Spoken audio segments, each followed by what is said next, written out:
Hi, I'm Alfred Bundy. We're here at the State House in Trenton talking to state legislators on a very busy day here in Trenton, and we're glad to have our special guest, Assemblyman Nicholas Chiaravalloti, be with us. And Nick, tell us what's going on here today. There's a lot of noise in the hallway.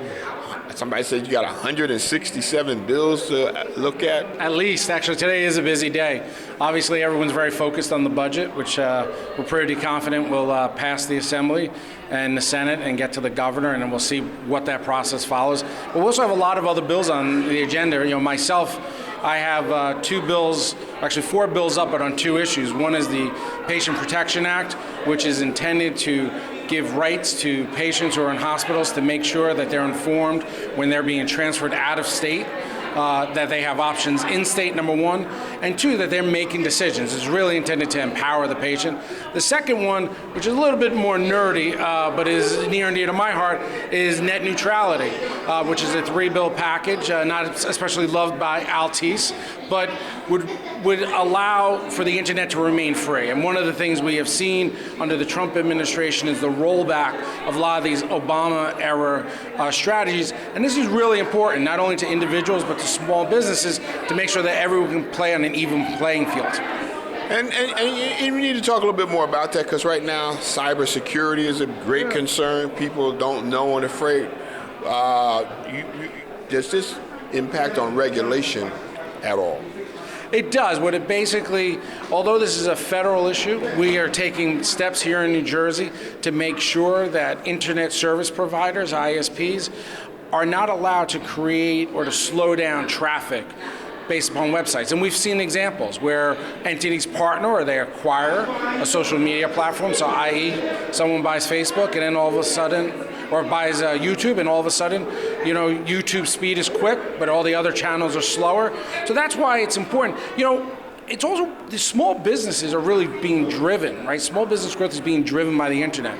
So it's important to make sure that we protect it, and then that is open all equally. The truth, we're all being driven by the internet, not only just small business, our personal lives. Is the Board of Public Utilities, would that be the manager of your bill? Is that the ones who would oversee? It's not particularly, it's not on this one in particular, because there was a change several years ago on the federal level that adjusted how the internet's treated. So the internet is not currently treated the way other utilities are. But like you just mentioned, your first thought is that, well, it's a utility, right? It's like electricity. Yes. You know, that's how vital it is to individuals. But you know, Al, I gotta tell you, it's gonna be a really long, busy day, because we got a lot of things on the agenda, so. Let me just ask you a few other things before we let you go. New Jersey Transit, people are still concerned, fares going up, service not all should be. What does this budget do to help New Jersey Transit? Well, I think first, an honest assessment has to begin with taking a look at New Jersey Transit was underfunded and gutted for 8 years. And Governor Murphy and the leadership team have really focused on rebuilding New Jersey Transit. But you can't take what was one of the best transit systems in the country, defund it for 8 years, and expect to turn it around overnight. Mm-hmm. So it's going to take time. But one of the things that excites me about this budget is that we're seeing a significant increase in transportation and New Jersey Transit funding. In the leadership budget that we're going to vote on tonight, it goes up by $75 million. And that's new money, and that's money that New Jersey Transit needs, not only to hire new drivers and new engineers, but also to maintain the system and buy new cars. And that's really, you know, for me, representing Hudson County, you know, we live by transit. So this is really an important measure for us. One of the things that there's been a lot of promotion was for the millionaire's tax. Yeah. Was that going to be in there or not? Millionaire's tax is not being posted. You know, I was one of the first members to come out and say that I support the millionaire's tax. I've voted for it in the past. I vote for it again. But that's really not up for discussion tonight. So we're not going to have an opportunity to vote for it. You know, I guess where I differ with some of my friends who are advocates on this issue is I believe in tax fairness, but when you look at the New Jersey budget that's been put together, it follows the outline established by the governor. And I think Speaker Coughlin from the Assembly side has done a great job sort of staying focused on pragmatic, progressive values. So when we talk about New Jersey Transit increased funding, when we talk about putting $3.8 billion into public pensions, when we talk about increasing public school funding by $200 million. These are all key issues to us. And on top of all that, we secure a surplus of $1.4 billion.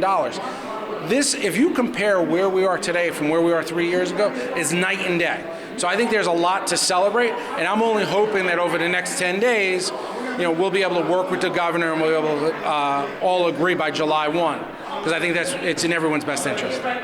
Help the public understand now what happens in the next few days after this budget is approved today, goes to the governor's desk. Is it the Senate president and the Assembly speaker that do all the negotiation with the governor? What happens? Well, once it's passed in the legislature, it goes to the governor's desk. The governor has several options. He can take no action, he can sign it, he can conditionally veto it, line item individual items out. But what really happens historically is that the leadership team, which is led by our Speaker and the Senate President, but also budget officers, the majority leaders, will sit down in a room with the governor and his staff and sort of go back and forth on where there are differences and where there is conflict. And I think that the one thing to note that's a positive this year compared to last year is believe it or not, last year a lot of the negotiation was occurring in public. And that's never good, right? This year, a lot of the conversations have been happening privately. There have been public discussions about where we stand and where our values are, but I don't think we're that far apart. So I'm hopeful that we'll have a budget and we'll all be able to enjoy 4th of July. Now, does that mean we will or will not have a state shutdown? I cannot anticipate us having a state shutdown. To be honest, there's just way too many good things in that budget to shut down the government. Thank you for your service to New Jersey. We've been talking with State Assemblyman Nick Chiaravalloti. He got it right twice. Here in Trenton. Thank you.